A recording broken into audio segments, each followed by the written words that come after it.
Ecclésiaste, chapitre 10.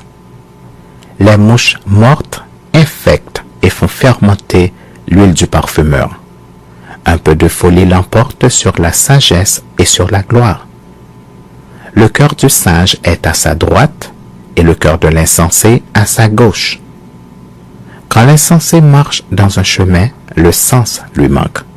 Et il dit de chacun, voilà un fou.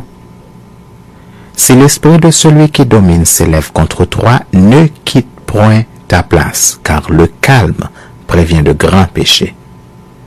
Il est un mal que j'ai vu sous le soleil, comme une erreur provenant de celui qui gouverne.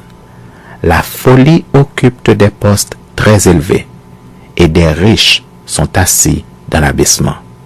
J'ai vu des esclaves sur des chevaux, et des princes marchant sur terre comme des esclaves. Celui qui creuse une fosse y tombera, et celui qui renverse une muraille sera mordu par un serpent. Celui qui remue des pierres en sera blessé, et celui qui fend du bois en éprouvera du danger. S'il a émoussé le fer, et s'il n'en a pas aiguisé le tranchant, il devra redoubler de force, mais la sagesse a l'avantage du succès.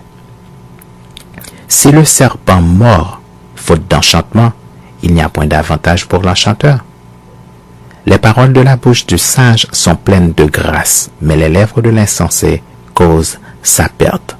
Le commencement des paroles de sa bouche est folie, et la fin de son discours est une méchante folie. L'insensé multiplie les paroles. L'homme ne sait point ce qui arrivera, et qui lui dira ce qui sera après lui.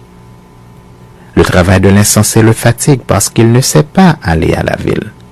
Malheur à toi, pays dont le roi est un enfant, et dont les princes mangent dès le matin. Heureux, toi, pays dont le roi est de race illustre, et dont les princes mangent au temps convenable pour soutenir leur force, et non pour se livrer à la boisson.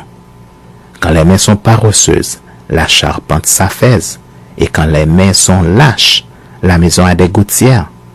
On fait des repas pour se divertir. Le vin rend la vie joyeuse, et l'argent répond à tout. Ne maudis pas le roi même dans ta pensée, et ne maudis pas le riche dans la chambre où tu couches, car l'oiseau du ciel emporterait ta voix, l'animal ailé publierait tes paroles.